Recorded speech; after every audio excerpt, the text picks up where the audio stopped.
भला एक छोटा सा खरगोश इतने बड़े शेर को मार सकता है? क्या यह सच है?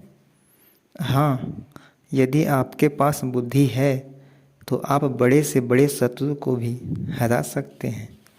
काशीपुर का जंगल अपने आप में इसलिए प्रसिद्ध हो गया था क्योंकि वहाँ पर एक बहुत ही खूनी शेर रहता था। वह आते जाते मुसाफिरों को मार कर खा जाता। जैसे जैसे लोगों को पता चलता गया कि इस जंगल में नरभक्षी शेर रहता है तो उन्होंने वहाँ से आना जाना बंद कर दिया। अब शेर को मानव जाति का मांस तो खाने के लिए मिलता नहीं था, तो उसने अपने ही जंगल के जानवरों को खाना शुरू कर दिया। जंगली जानवर बेचारे अपने जीवन के बारे में कुछ नहीं जानते थे कि यह जीवन कब समाप्त हो जाएगा, कब वह खूनी शेर आकर उनके जीवन को मृत्यु में बदल देगा। खूनी शेर के इन अत्याचारों से तंग आकर जंगली जानवरों ने मिलकर अपनी एक सभा बुलाई, जिसमें हाथी से लेकर खरगोश तक छोटे बड़े सब जानवरों ने भाग लिया। इस सभा का प्रधान भी एक हाथी को ही बनाया गया। देखने में तो यह हाथी अकेला ही 4 शेरों के बराबर था, मगर शेर के सामने जाते हुए उसे भी डर लगता था। ऐसा क्यों था? यह बात किसी की समझ में नहीं आ रही थी। सब छोटे मोटे जानवर बैठे उस देवकाय हाथी की ओर देखकर हैरान हो रहे थे, जो शेर के सामने खड़ा काला देव नजर आता था। यह सब दिल की बात थी। शेर का दिल शेर का ही होता है। पास बैठे खरगोश ने अपनी दुम हिलाते हुए सोचा। तभी मंच पर बैठे हाथी ने अपने भाइयों को संबोधित करते हुए कहना शुरू किया। देखो भाइयों, इस समय हम सब जीवन और मृत्यु के बीच लटक रहे हैं।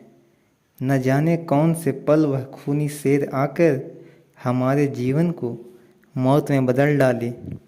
हमारी जिंदगी अब हमारे बस में नहीं रही, न ही इसका कोई भरोसा रहा है। ऐसे समय में हम सबको सोचना होगा कि हम इस जीवन का क्या करें। हमें यह विश्वास कैसे हो कि हम कब तक जीवित रहेंगे। सारे जानवर बेचारे चुपचाप बैठे सोच रहे थे कि हम उन खूनी शेर के पंजे से कैसे बच सकते हैं। किसी की कुछ भी समझ में नहीं आ रहा था। सब के सब शेर के नाम से ही कांपते थे। किसकी मजाल थी जो उस शेर के सामने जाकर बोल सकता। इसी बीच एक मोर उड़कर मंच पर पहुंचा और अपने पंख हिलाकर सिर को झुकाकर सभापति हाथी को नमस्कार करके अपनी सुरीली आवाज़ में बोला, मेरे भाई बंधुओं तथा सभापति महोदय, मैं समझता हूँ कि हम इस समय बहुत बड़े संकट में फंसे हुए हैं। इस संकट से हम एकदम से तो नहीं निकल सकते, परंतु फिर भी हम अपनी आयु के बारे में तो जान ही सकते हैं। वह कैसे? देखो, यह बात तो सत्य है कि शेर ने एक दिन तो हमें खाना ही है। अब कितने दिन हमारा जीवन शेष है, उसे जानने की एक तरकीब मेरे पास है। वह कौन सी? सारे जानवरों की आंखों में आशा की झलक चमकने लगी थी। देखो भाई, हम में से 5 लोग इकट्ठे होकर जंगल के राजा के पास जाएंगे।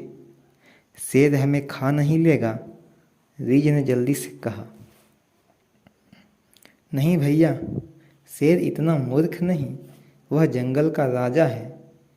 वह अपनी प्रजा की बात जरूर सुनेगा। फिर उसने हमें वैसे भी तो खा ही लेना है। बुज़दिलों की ज़िंदगी जीने से तो बहादुरी की मौत मरना अच्छा है। इसलिए मैं केवल अपने साथ 4 ही साथियों को लेकर शेर के पास जाऊंगा। 4 बहादुर साथी कोई भी मेरे साथ चल सकते हैं। मगर हम शेर के पास जाकर क्या कहेंगे? गिद्दड़ ने पूछा। हम शेर से यही प्रार्थना करेंगे कि आप अपनी गुफा में ही आराम से बैठे रहा करें। आपके भोजन के लिए हम में से एक जानवर हर रोज़ आपके पास आ जाया करेगा। इस प्रकार आपको भोजन मिलता रहेगा और हमें भी अपनी मौत का दिन याद रहेगा। इससे दोनों पक्ष चैन से रहेंगे। सब जानवर इस बात को मानने के लिए तैयार हो गए थे। उसी समय 5 सदस्यों का दल मोर और हाथी की रहनुमाई में शेर के पास भेजा गया।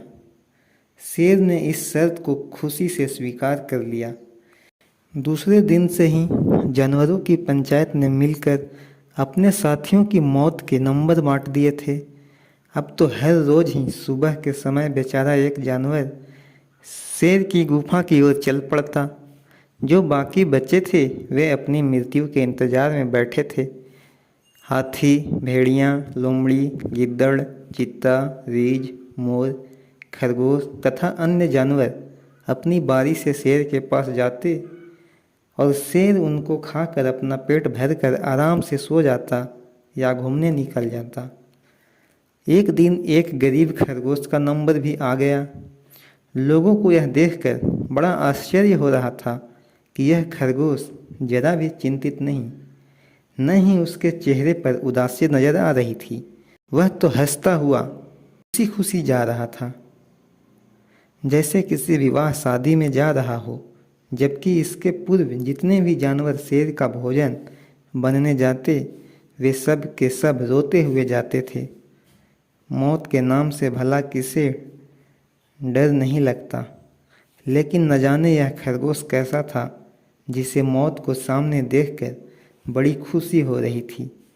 उसी खरगोश की पत्नी और 2 बच्चे भले ही उसे जाते देखकर रो रहे थे, मगर वह खरगोश तो जरा भी नहीं डर रहा था।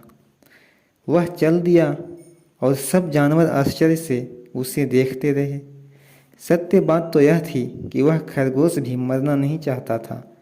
न जाने क्यों उसकी अंतरात्मा उसे बार बार कह रही थी कि तुम मरोगे भी नहीं, क्योंकि तुम एक बुद्धिमान जीव हो। तुम छोटी आयु से साधु संतों तथा ज्ञानियों के पास बैठते रहे हो। वहाँ से तुम्हें इतना ज्ञान मिल चुका है कि तुम मौत से भी लड़ सकते हो। उसी ज्ञान की शक्ति उसे यह प्रेरणा दे रही थी कि तुम मरोगे नहीं। यदि तुम अपनी बुद्धि से काम लोगे तो मौत से बच जाओगे। चलते चलते खरगोश मौत से बचने की कोई युक्ति सोचता जा रहा था। तभी रास्ते में उसने एक पुराना कुआं देखा। उसने उस कुएं के अंदर झांक कर देखा कि इसमें पानी भी है कि नहीं। जैसे ही उसने नीचे झांक कर देखा तो उसे उसमें पानी तो नज़र आया, मगर पानी के अंदर उसे एक और खरगोश भी नज़र आया जो उसकी अपनी ही छाया थी। खरगोश उसे देखकर हंस दिया। फिर थोड़ी देर तक सोचता रहा। शेर के पास पहुँचते पहुँचते उसे काफ़ी देर हो गई। शेर जो पहले से भूखा बैठा था, खरगोश को देखते ही क्रोध से भड़क उठा और दहाड़ते हुए बोला, अरे ओ खरगोश के बच्चे, एक तो तू पहले से पिद्दा सा है, तेरे को खाने से मेरा पेट भी नहीं भरेगा। दूसरे तू इतनी देर से आया है कि मैं भूख से मरा जा रहा हूँ। बोल, देर से क्यों आया? महाराज, अब आपसे क्या बताऊं कि मुझे रास्ते में एक दूसरे शेर ने घेर लिया था। क्या बक रहे हो तुम? इस जंगल में हमारे सिवा और कोई शेर है ही नहीं। नहीं महाराज, मैं सच कह रहा हूँ कि एक शेर और है। उसने मुझे घेर लिया तो मैंने उससे माफ़ी मांगते हुए कहा कि हे जंगल के राजा, मुझे माफ़ कर दो, क्योंकि जो हमारा राजा है उसने मुझे बुला रखा है। नहीं नहीं, इस जंगल में हमारे अलावा और कोई शेर नहीं रह सकता। हम उसे मार डालेंगे। उसे क्या अधिकार है कि हमारे जंगल की सीमा में प्रवेश करे? हम उसका खून कर देंगे, हम उसे मार डालेंगे। चलो हमें बताओ कि वह शेर कहाँ है। आज हम तुम्हें न खाकर उसी के मांस से अपनी भूख मिटाएंगे। ठीक है महाराज, चलिए, परंतु यदि आपको कुछ हो गया तो मुझे दोष मत देना। नहीं नहीं, हमें कुछ नहीं होने वाला। फिर हम शेर हैं, डरना हमारा काम नहीं, लड़ना हमारा काम है। ठीक है महाराज, जैसी आपकी इच्छा। अब मैं आपको उसी शेर के पास ले चलता हूँ। चलो चलो, देर मत करो, ऐसा ना हो कि कहीं वह हमारे जाने तक भाग जाए। जब खरगोश शेर को लेकर उस कुएं के पास आया तो शेर ने चारों ओर नजरें घुमाकर देखा। वहाँ दूर दूर तक किसी शेर का नामो निशान भी नहीं था। अरे पिद्दे, कहाँ है तेरा शेर? क्या तुम हमें पागल बना रहे हो? नहीं नहीं महाराज, ऐसी बात नहीं है। मैं झूठ नहीं बोल रहा, मैंने खुद उसे अपनी आंखों से देखा था। फिर कहाँ है वह? शायद आपसे डरकर इस कुएं में छुप गया है। हम उसे कुएं में भी नहीं छोड़ेंगे। वह क्या समझता है कि वह छुपकर अपनी जान बचा लेगा? चलो दिखाओ हमें। खरगोश उस शेर को कुएं के मुंडेर के पास ले गया और बोला, देखो महाराज, वह रहा इस कुएं में बड़े मज़े से छुपा बैठा है ताकि आपको पीछे से मार सके। शेर ने जैसे ही झांक कर नीचे देखा तो कुएं के पानी में उसे शेर नजर आया, जो असल में उसकी अपनी ही छाया थी। उस पागल को क्या पता था कि खरगोश अपनी ही चाल चल रहा है। क्रोध से भरे शेर ने अपनी ही छाया को शेर समझकर कुएं में छलांग लगा दी और वह अपनी मौत आप ही मर गया। खरगोश खुशी से नाच उठा। बुद्धि सबसे बड़ा हथियार है। यह कहता हुआ खरगोश वापस अपने साथियों के पास पहुंचा तो वे सब उसे जीवित देखकर हैरान रह गए। उन्होंने खरगोश से पूछा, अरे भाई, तू कैसे जीवित वापस आ गए? मैं ही जीवित वापस नहीं आया, अब तुम सब जीवित रहोगे। अब कोई बेमौत नहीं मरेगा क्योंकि मैं शेर को मार आया हूँ। जब खरगोश ने शेर को मारने की पूरी कहानी सुनाई तो सब जानवर खुशी से नाच उठे। इस कहानी से हमें यह प्रेरणा प्राप्त होती है कि बुद्धि से काम लेने वाले लोग बड़े से बड़े शत्रु को भी मार गिराते हैं।